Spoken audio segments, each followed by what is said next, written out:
There are 11 dangerous muscle building myths that might be preventing you from building the body of your dreams. If you're struggling to gain muscle, it's probably because of one or more of these myths. My name is Rio and I'm the founder of Polarity Fitness, where we help busy men transform their bodies in less time. Myth number 1, train more often to gain more muscle. In many activities, practicing more leads to faster improvement. But weight training is different. Because of how demanding it is and our bodies need to recover, the more is better mindset doesn't apply. If you train too often, two things happen. First, you may not stimulate any muscle growth in your workouts because you're unable to train hard enough. Training too often causes you to be unrecovered for your workouts, which means you can't train as hard. Secondly, even if you do stimulate muscle growth, you won't have enough recovery time between workouts to allow the muscle growth to occur. Most people fall into the trap of overtraining and under-recovering, causing them to miss out on serious gains. Recovery time is essential for building muscle, and despite what most people think, you build muscle outside of the gym when you're resting and recovering, not when you're training. You're best off training just 2 to 3 times a week. When you train less often, 3 magical things happen. First, you give your body the rest it needs to grow. Second, you feel fresh and recovered for each workout, allowing you to train harder and stimulate more muscle growth. And third and most important, you achieve consistent progressive overload. Those who succeed training 6 times a week are usually on steroids and have a greater recovery ability than me and you, or have elite genetics for muscle building. Myth number 2, train longer to build more muscle. Training hard, not long, is what builds muscle. The duration and quantity of your training is irrelevant. Effective training is about quality, not quantity. If you don't believe me, take a look at all the people in your gym who work out 4 to 6 times a week and have no muscle. What counts is how hard you train. And to train really hard, you have to do less. There's a trade-off between volume, how much work you do, and intensity, how hard you train. As Arthur Jones once said, you can either train long or you can train hard, but you can't do both.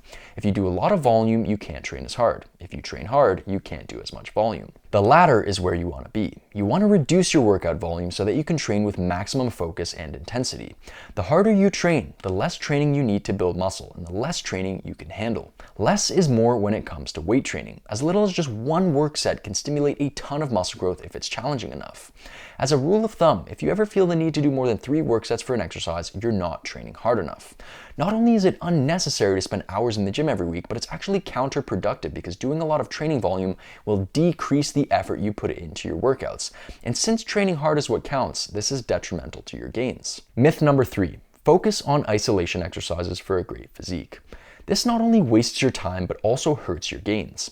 To train your entire body with isolation exercises alone would require dozens of them.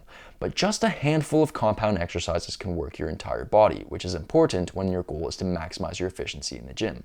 While isolation exercises play an important role in any effective training program, compound exercises need to be your main focus if you want to pack on muscle mass. There are 3 reasons why compound exercises are the most effective. They train the most muscle mass in your body, they allow you to use the most weight, and they are easy to progressively overload. If you want to gain muscle, your primary goal is to increase your whole body strength. And to do that, you must lift heavy weights with exercises that involve many joints and muscle groups, aka compound exercises. You want to look at compound exercises as the substance builders and isolation exercises as the refiners. Too many guys are trying to refine skin and bones. They haven't built up any muscular foundation, yet they chip away at bicep curls all day long. Myth number 4, eat big to get big. So many people believe that to gain muscle, you need to eat as much as possible. The truth is, this just makes you fat. You only need a small caloric surplus to build a lot of muscle. A big mistake I see a lot of guys making is that they bulk too fast and get fat and then freak out and transition into a cut before they've gained any significant muscle. Constantly jumping back and forth between bulking and cutting is a recipe for failure. To gain any significant muscle, your bulking phases need to last at least 6 months. Any less than that just doesn't make sense because muscle building is a slow process and you can only gain so much muscle in a few months. Take it slow and avoid gaining excess fat so that you can stick with the bulk long enough to gain significant muscle. Some people say that you gain extra muscle by bulking harder, and even if that's true, from my experience, any extra muscle you gain by bulking harder is usually lost by the time you finish cutting off all the excess fat you gained. Even if it's true that you gain less muscle by staying lean on your bulks, which I don't believe is true, you still end up with the same net muscle gain as if you were to bulk harder because you don't have to cut for as long afterwards, which means you lose less muscle mass. I recommend eating in a 200 to 300 daily caloric surplus. This is the perfect surplus to maximize muscle muscle growth while minimizing fat gain. By staying leaner, you'll stay within striking distance of your goal leanness, which means you can spend less time cutting each year, and as a nice bonus, you'll look good year round. With that said, it's important not to flip to the other side of the extreme and refuse to gain any body fat. This is also a huge mistake a lot of guys make. If you want to gain significant muscle, a little bit of fat gain is inevitable, but I'm talking about an amount of fat gain that's very easy to trim off with a short cutting phase. If you're enjoying this video and you're a busy guy who wants to gain muscle, lose fat, and achieve your dream physique in less time, I created a free course for you called the Minimalist Muscle Building Masterclass. This course will help you pack on muscle with minimal gym time. Click the first link in my description to check it out. It's completely free. Myth number 5, you need a lot of protein to build muscle. The fitness industry has massively exaggerated the amount of protein you need to build muscle. Obviously, protein is important for gaining muscle, but you don't need as much as you've been led to believe. You don't need 2 grams of protein per pound of body weight. The optimal protein intake is 0.8 grams per pound of body weight. A lot of people think that the more protein you consume, the more muscle you gain. But beyond 0.8 grams per pound of body weight, you don't get any extra muscle building benefits, and you'd be better off getting the rest of your calories from carbs and fats. Myth number 6, you need to change your exercises frequently to continue gaining muscle. Muscle confusion is one of the most detrimental myths in the fitness industry. The idea behind it is that you need to keep your muscles guessing by constantly changing your exercises and workout routine. The truth is that your muscles have no cognitive abilities and they're not trying to guess what exercises you're going to do. Change doesn't build muscle, progressive overload does. And to achieve meaningful progress, you have to stick with the same exercises long enough to milk them drive gains. It takes time to hone your exercise form and build up to challenging weights. Every time you change your exercises, you restart from the bottom. Instead of making progress, you'll be constantly adjusting to new exercises. You also don't gain muscle in the first few weeks of doing a new exercise because of neuromuscular efficiency, which is essentially the skill of using your muscles. When doing a new exercise, your body needs a few weeks of practice to learn how to recruit the right muscles. If you change exercises every few weeks, you're not progressing despite being able to add weight to the bar. You're adapting to the new exercises, and during this adaptation phase, you're not gaining any muscle. Most people change their exercises way too often, and they're in a constant state of learning new exercises rather than actually making progress. Real gains come from chipping away at the same exercises for months and getting as strong as you possibly can at them. Myth number 7, you need multiple exercises for each muscle group. Doing too many exercises for each muscle group places too much demand on your recovery and prevents you from making progress.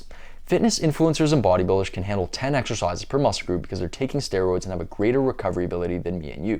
But as a natural lifter, you have limited recovery and adaptational reserves. If you want to make the fastest progress, you want to allocate your limited resources into fewer exercises. For example, if you're doing 5 exercises for your chest, how much progress do you think you'll make on all 5 exercises? Very little. Your body can only adapt to so much. Compare that to doing just 1 to 2 exercises for your chest. This is much easier for your body to adapt to, and as a result, you'll make better and quicker progress. Doing 1 or 2 exercises for a muscle group and actually being able to get stronger at them is far more effective than doing many exercises for a muscle group and achieving little to no progressive overload. Myth number 8, strength training makes you stronger but not bigger. We've all been told that we should use lighter weights and do more reps if we want to gain muscle. This is completely backward. The most reliable way to get big is to get strong, and the best way to do that is to lift heavy weights. You see, the main driver of muscle growth is tension, and lifting heavy weights produces more tension in your muscles than lighter weights. This is why lifting heavy weights is more effective for building muscle, and heavy lifting alone is not even enough to keep driving muscle growth. As your muscles grow, the weights that used to be difficult enough to cause muscle growth become easy. As a result, they no longer produce enough tension to make your muscles grow. To continue gaining muscle, you must continue to increase tension in your muscles. To do that, you must lift heavier and heavier weights. This is also known as progressive overload, which is the most important muscle building principle. So in essence, if your goal is to get bigger, your singular focus in the gym should be to get stronger. If you lift the same weights, you'll continue to have the same body. Myth number 9, you should follow the workouts of your favorite fitness influencers. I've got news for you. 99% of fitness influencers built their physiques with steroids, not sound fitness practices. If you're following their training programs, you fucked yourself from the beginning without even giving yourself a fighting chance. Mainstream fitness routines that consist of 6 workouts a week, bro splits, tons of exercises and sets per muscle group, and tons of isolation exercises do not work for most people. The only people who can thrive on this approach are steroid users or those with elite muscle building genetics. These high volume, high frequency bodybuilding routines are too much for our bodies to recover from. When a recreational lifter who isn't taking drugs tries to follow these routines, he overtrains and stagnates. What most people don't realize is that steroids radically change the process of muscle building. They give you superhuman recovery abilities, allowing you to recover faster and easier from high volumes of training. Since me and you can't recover from routines like this, we can't respond to them and gain muscle. Myth number 10, focus on the pump to gain muscle. Most guys go into the gym with the goal of getting a huge pump because they believe that's what builds muscle. As enjoyable as getting a pump is, it's just a byproduct of your training. It's not a strong muscle building stimulus. What drives muscle growth is tension, and to place a lot of tension on your muscles, you need to lift heavy weights and take your sets close to failure. Most importantly, you need to continue to increase tension levels by adding weight to the bar over time, aka progressive overload. The reason why focusing on the pump is a horrible idea and hurts most guys' gains is because the type of training that most guys do to get a pump is the opposite of what I just mentioned. Instead of lifting heavy on compound exercises, pushing their sets close to failure, and focusing on progressive overload, they use light weights, do tons of isolation exercises, and pump out a ton of sets and reps. This is why most guys remain stagnant. Solely getting a pump won't do shit for your muscle building unless it's paired with progressive overload on the right exercises and high intensity training. Myth number 11, you need supplements to build muscle. Some supplements can help, but they aren't essential. There are no supplements that will have a huge impact on your muscle gains. Gaining muscle comes down to working hard in the gym and when out of the gym, ensuring good daily nutrition and recovery. Only once this formula is dialed in should you start looking at using supplements. They're called supplements for a reason. They're meant to supplement proper training, nutrition, and recovery. The only supplements that can have an effect on your muscle building are creatine and protein powder, but not because there's anything magical about protein powder. It's only useful if you struggle to hit your protein targets through your food alone.